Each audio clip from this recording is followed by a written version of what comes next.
Bharatiya Janata party वालों की साजिश थी कि पहले ओबीसी और एसटी वर्ग को खुश करो और उसके बाद इस पर चाबुक लगाकर अंकुश लगा के सवर्ण को भी खुश कर लो ताकि सारा वोट हमें मिल जाए। अखिलेश यादव माता प्रसाद पाणे को बैठा दिए, राम गोपाल माता प्रसाद पाणे को गरिया रहे हैं हम लोगों को। राम गोपाल यादव ने कहा कि 90% अखिलेश यादव की बात कर रहे हैं साफ साफ।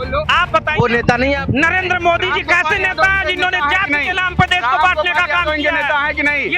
राम गोपाल यादव के नेता है कि नहीं? बता दें। प्रधान, एक बात कहना चाहूंगा तो बहन मायावती जी को भारतीय जनता पार्टी के लोग मुख्यमंत्री अभी बना दें, प्रधानमंत्री बना दीजिए देश का। नरेंद्र मोदी जी यूडीसी बिल की जिम्मेदारी लेते हुए इस्तीफा दें, मायावती जी आप प्रधानमंत्री बनिए। देश का प्रधानमंत्री पिछड़ा, अगर आज 77 सालों बाद देश का प्रधानमंत्री बनने के बाद भी अपने आप को पिछड़ा बताना पड़ रहा है तो ये गलती आप लोगों की है, हमारी नहीं है। वो मृत्युंजय तिवारी है जिसकी याचिका पर सुप्रीम कोर्ट ने स्टे किया है। ये सवर्ण सांसद और विधायक है, ये सब हमारे वोटों से बने हैं, लेकिन ये सब नामर्दानगी दिखाते हुए इस बिल पर चुप थे। ओम प्रकाश राजभर के लिए बोलते हैं, अखिलेश यादव ओबीसी के लिए बोलते हैं, और भी नेता अपने जातियों के लिए बोलते हैं। हमारे नेता कौन है? यूजीसी के नए नियम पर सुप्रीम कोर्ट ने रोक लगा दिया है। लगातार यूजीसी बिल को लेकर प्रदर्शन देखने को मिल रहा था और हमारे साथ तमाम लोग हैं बातचीत के लिए। हम उनसे बातचीत करेंगे और जानेंगे कि इन लोगों का क्या पक्ष है। यूजीसी के नए नियम पर सुप्रीम कोर्ट ने रोक लगा दिया है। 19 मार्च तक जो है इस पूरे बिल पे रोक लगा हुआ है और सुप्रीम कोर्ट ने इसके खिलाफ सख्त टिप्पणी करते हुए सरकार से जवाब भी मांगा है। आप लोग कैसे? हम लोग देखिए वैसे देखते हैं, पहले तो मैं जो याचिका करता था, मृत्युंजय तिवारी बीएचयू का जो शोध छात्र था, वो हमारे लिए एक तरीके से आइकॉन है। पूरे देश के जो सवर्ण बच्चे हैं, जितने भी बच्चे हैं, उन सभी के लिए अगर कोई यूथ आइकॉन है तो वो मृत्युंजय तिवारी है जिसकी याचिका पर सुप्रीम कोर्ट ने स्टे किया है। कोर्ट सरकार के उस पर कृपा पे नहीं किया है। और जितने ये सवर्ण सांसद और विधायक हैं, ये सब हमारे वोटों से बने हैं, लेकिन ये सब नामर्दानगी दिखाते हुए इस बिल पर चुप थे। ये सब देख रहे थे कि किस तरीके से बच्चे बिल बिला रहे हैं। मैं आपको बताऊं, मैं पेशे से वकील हूं। पॉस्को एक्ट हो, SC/ST एक्ट हो, धर्मेंद्र प्रधान चिल्ला चिल्ला के कह रहे हैं कि दुरुपयोग नहीं होने देंगे, दुरुपयोग नहीं होने देंगे। आज चलिए अदालतों में SC/ST एक्ट के दुरुपयोग के कितने सारे मामले पड़े हुए हैं, पॉस्को एक्ट के दुरुपयोग के कितने सारे मामले पड़े हुए हैं, दहेज हत्या 498 के कितने उत्पीड़न के मामले पड़े हुए हैं। कौन सरकार रोक पाई? कौन सरकार रोक पाई? और दूसरी बात, अगर यूजीसी को करना ही था तो एकमात्र कारण था, जनरल को भी डाल देते। हम कहते हैं कि अगर आपने मेरे खिलाफ शिकायत की, वो शिकायत फर्जी निकली, तो फिर मेरी रिकवरी कहां होगी? एक इसी तरह मामला आया था विष्णु तिवारी का, SC/ST के मामले में 20 साल वो जेल रहा। जब जेल से आया तो उसका बाप, उसका परिवार सब मर के साफ हो गया। क्या सरकार उसको वापस रिकवरी करा पाएगी? क्यों ऐसा ले आ रहे हैं आप?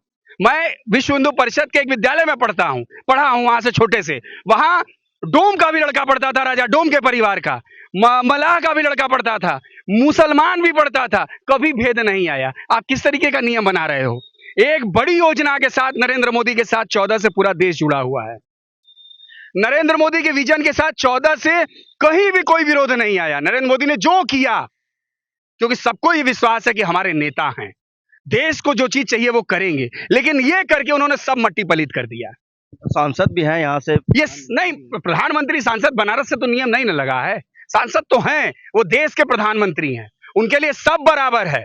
आज देश का राष्ट्रपति दलित, देश का प्रधानमंत्री पिछड़ा, अगर आज 77 सालों बाद देश का प्रधानमंत्री बनने के बाद भी अपने आप को पिछड़ा बताना पड़ रहा है तो ये गलती आप लोगों की है, हमारी नहीं है। हम लोग को क्या दे रहे हो आप देश की आजादी के बाद से?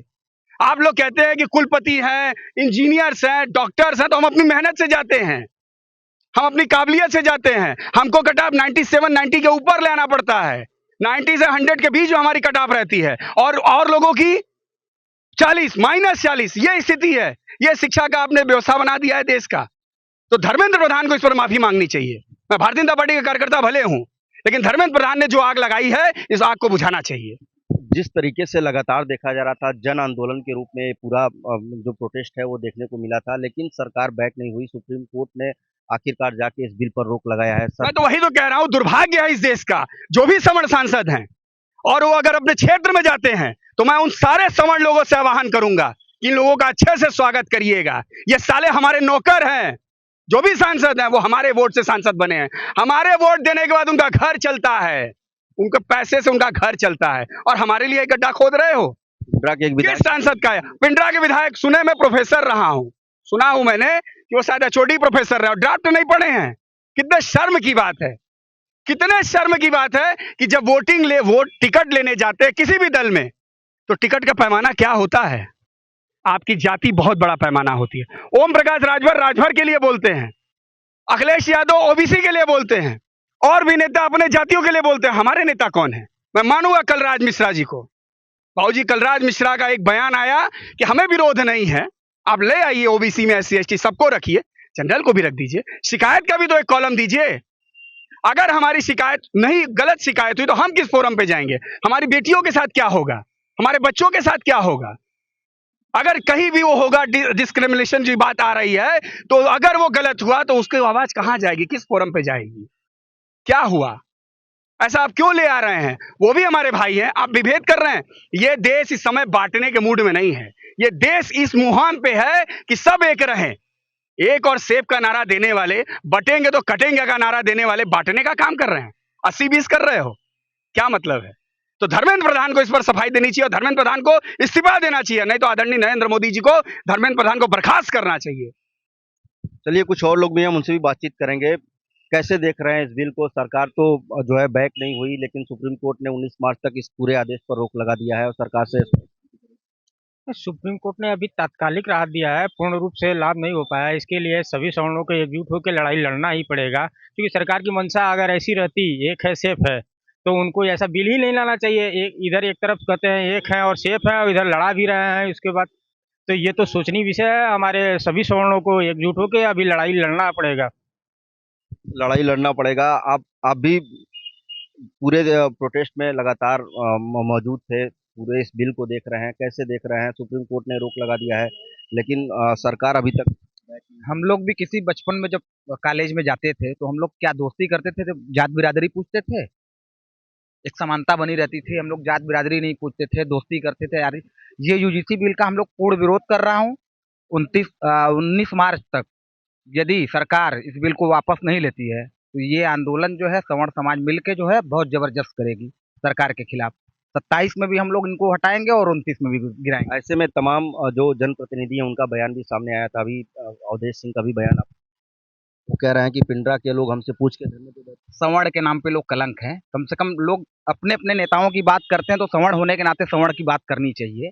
ये राजनीतिक ये नहीं है कि नहीं हम अपने कुर्सी पे बैठने के लिए हम गलत बयान दें, ये तरीका सही नहीं है। ये तरीका सही नहीं है। कुछ और लोग भी हम उनसे भी बातचीत करेंगे। आप कैसे देखते हैं इस पूरे बिल को?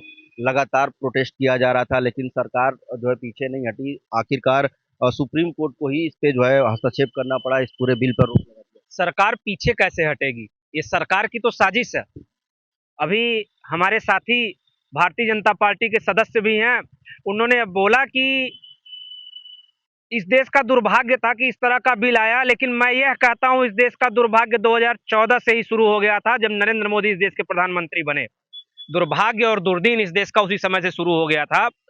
यूजीसी बिल, ये भारतीय जनता पार्टी वाले अभी तक तो धर्म की राजनीति करते थे, अब यह जात की राजनीति करने लगे हैं। अब यह जाति विभेदीकरण की राजनीति करते हैं, जातियों में लोगों को बांटकर वोट लेने का प्रयास कर रहे हैं। अभी एमएलसी का चुनाव होने वाला है, उत्तर प्रदेश में विधानसभा का चुनाव है। यह भारतीय जनता पार्टी वालों की साजिश थी कि पहले ओबीसी और ST वर्ग को खुश करो और उसके बाद इस पर चाबुक लगाकर, अंकुश लगा के सवर्ण को भी खुश कर लो, ताकि सारा वोट हमें मिल जाए। 2024 लोकसभा चुनाव में इन्हें जो शिकस्त देखनी पड़ी थी उत्तर प्रदेश में समाजवादी पार्टी के द्वारा, उसी का यह था कि इन्होंने ऐसा बिल लेकर आया ताकि इनको इसका लाभ मिले। आपके भी नेता तो कुछ नहीं, हमारे नेता श्री अखिलेश यादव जी ने, देखिए समाजवादी पार्टी धर्म और जात की राजनीति बिल्कुल नहीं करती, ये बात एकदम स्पष्ट है। नहीं, आप रुकिए। अभी अखिलेश यादव जी ने साफ कहा कि बिल यह ऐसा बिल होना चाहिए कि निर्दोष बच न सके, निर्दोष को सजा न हो और आपके नेता रामगोपाल नहीं, हमारे नेता श्री अखिलेश यादव जी ने जो कहा वह मैं बता रहा हूं कि निर्दोष को सजा न हो, दोषी बच न सके, इस तरह का बिल सरकार को लाना चाहिए। इस तरह का बिल नहीं लाना चाहिए कि जिसमें देश में बंटवारे का आधार बन पाए। हमारे नेता ने साफ तौर पर कहा है। और यह भारतीय जनता पार्टी के लोग यह केवल साजिश करते हैं, यह केवल उल जुलूल नाम लेंगे, बेफालतू का काम करेंगे और यूजीसी जैसी चीज लाने की बताइए क्या करना। राम गोपाल यादव ने कहा कि 90% श्री अखिलेश आप यादव बोलो। जी की बात कर रहे हैं साफ साफ। बोलो। आप वो बताइए नेता नहीं है आप? नरेंद्र मोदी जी राम कैसे गोपाल नेता यादव है इनके जिन्होंने नेता है कि जाति नहीं? के नाम पर देश को राम बांटने का गोपाल काम यादव इनके किया नेता है कि नहीं? ये राम गोपाल यादव इनके नेता है कि नहीं? ये बता दें। धर्मेंद्र प्रधान की बात राम कर रहे थे, गोपाल क्या यादव नरेंद्र नेता है मोदी कि दोषी नहीं? नहीं है? इस राम UGC गोपाल बिल के यादव लिए नेता है नरेंद्र कि मोदी नहीं? दोषी हैं। राम गोपाल यादव नेता है कि नहीं? राम गोपाल यादव जी तो हमारे नेता है ही, हाँ, लेकिन नरेंद्र बयान मोदी क्या जी आया है UGC कि बिल के लिए 90%। नरेंद्र मोदी जी अच्छा हमको बोल लेने इस्तीफा दीजिए, देना चाहिए बोल लेने प्रधानमंत्री दीजिए। पद से। मैं बोलने नहीं नहीं, दूंगा। UGC बिल के लिए ये नरेंद्र सफाई मोदी जी को चलेगा नहीं। इस्तीफा देना ये चाहिए। सफाई गुंडाई चरित्र चलेगा नहीं, बोल लेने दीजिए। ये तो सफाई भारतीय जनता पार्टी के लोग ये कर देख रहे लीजिए, हैं। यही सभा वाले हैं। राम गोपाल यादव ने कहा कि 90% संसाधनों पर सवर्णों का कब्जा है। तो माता प्रसाद पांडे को किस लिए बना दिए हो विधानसभा अध्यक्ष? बनाओ किसी दलित को, क्यों बनाए हो? वोट लेने के लिए अखिलेश यादव माता प्रसाद पांडे को बैठा दिए और राम गोपाल माता प्रसाद पांडे को गरिया रहे हैं हम लोगों को। और दूसरी बात, मैं धन्यवाद देना चाहूंगा, मैं जब से वोट देने का मेरे पास अधिकार आया है, मैं बहन मायावती जी को कभी नहीं मानता हूं, ना उनको पढ़ने का मैं जानने का प्रयास किया था, लेकिन बहन मायावती जी का जो क्लियर स्टैंड आया है कि भाई अगर आप जनरल को घुसा देते हो ओबीसी SC ST में तो क्या दिक्कत थी। तो बहन मायावती जी के इस बयान के कारण जो हमारे दिल में उनकी इज्जत आई है, इसलिए मैं आपके माध्यम से बहन मायावती जी के लिए भारत रत्न की भी मांग करता हूं कि ये देश तो के जमीन प्रधानमंत्री किसकी बोल तरह नहीं, है, देखिए गुंडाई देख लीजिए, देख लीजिए, ये सफाइयों की गुंडाई है, ये अखिलेश यादव की गुंडाई है। समाजवादी का चरित्र यही है, ये समाजवादी चरित्र यही है। मैंने क्या कहा कि बहन मायावती जी को भारत रत्न दीजिए, सफाइयों को बुरा लगने लगा, तुरंत बिलबिला गए क्योंकि ये सफाई गुंडे हैं, मायावती जी की इज्जत करना ये नहीं जानते हैं। मैं आपके माध्यम से देश के प्रधानमंत्री से मांग करता हूं कि बहन मायावती जी को भारत रत्न की केस उससे नवाजा जाए, क्योंकि बहन मायावती जी ने ये बहुत बड़ा स्टैंड दिया है कि जैसे उन्होंने कहा था सर्वजन सुखाय सर्वजन हिताय, तो उन्होंने दिखाया कि ओबीसी SC ST में जनरल भी घुसा दो बवाल खत्म हो जाएगा। एक बात कहना चाहूंगा तो बहन मायावती जी को भारतीय जनता पार्टी के लोग मुख्यमंत्री अभी बना दे, प्रधानमंत्री बना दीजिए देश का।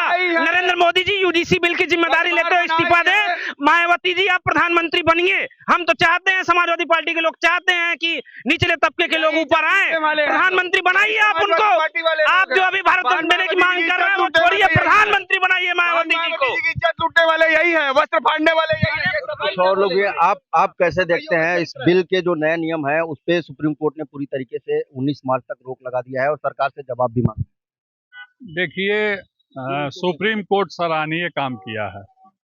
जिस तरह से जाति जाति को, पहले तो हिंदू मुसलमान को बांटने का काम हो रहा था, अब जाति जाति को बांटने का काम जो हो रहा था, इसको सुप्रीम कोर्ट ने रोक लगाया है। सुप्रीम कोर्ट सराहनीय काम किया है, धन्यवाद देने लायक काम किया है।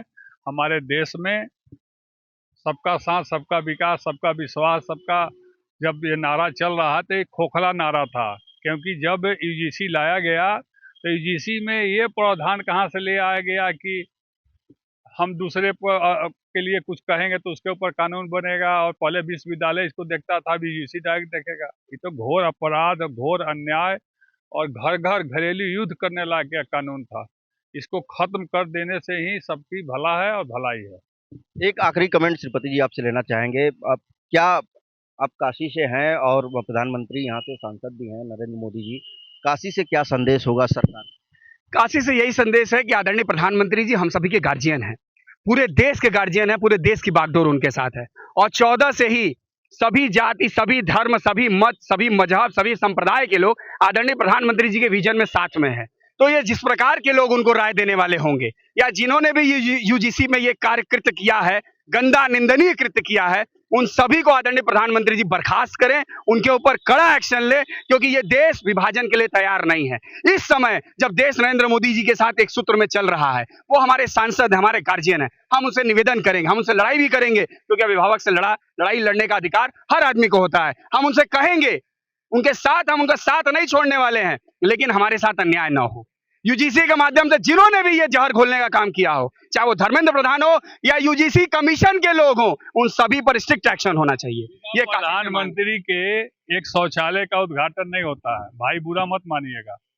बिना प्रधानमंत्री के एक शौचालय का उद्घाटन नहीं होता। इतना बड़ा कानून प्रधानमंत्री को नहीं मालूम है कि हम समाज को देने जा रहे हैं? क्या लगता है? एकदम 100% साजिश है। प्रधानमंत्री जी ने जानबूझ के किया है, फॉरवर्डों को नीचे दिखाने के लिए, समान जाति को नीचे दिखाने के लिए, क्योंकि उनका वोट बैंक जैसे OBC का घसक रहा है ना, PDA के वजह से उसको पाने के लिए इन्होंने खेल खेला है कि ओबीसी और दलित समाज एसटी एससी हमारे साथ खड़ा हो जाए। इसके पीछे और कोई रीजन नहीं है। और समान जाति के लोग जाएगा कहाँ, हमको छोड़ के जाएगा कहाँ? राम मंदिर के नाम पर वोट देगा, बाबा विश्वनाथ के नाम पर वोट देगा, धर्म के नाम पर हमको वोट देगा। ओबीसी घिसक रहा, ओबीसी को पाने के लिए एक किया गया था, लेकिन सुप्रीम कोर्ट ने रोक लगा कर बहुत सही काम किया है। चलिए, बहुत शुक्रिया बातचीत के लिए। तो आप जो तमाम लोग थे, ज़्यादातर लोगों का यही कहना है कि जिस तरीके से यूजीसी का जो बिल है उसे लागू किया गया है, उससे कहीं न कहीं जो जनता है उनमें आक्रोश देखने को मिल रहा है। फिलहाल सुप्रीम कोर्ट ने इसे 19 मार्च तक इस पूरे बिल के जो नए नियम पर रोक लगा दिया है। देखने वाली बात होगी कि 19 मार्च को जब सुनवाई होगी तो इसमें क्या कुछ नया निकल कर आता है। वाराणसी से विनीत श्रीवास्तव, भारत समाचार।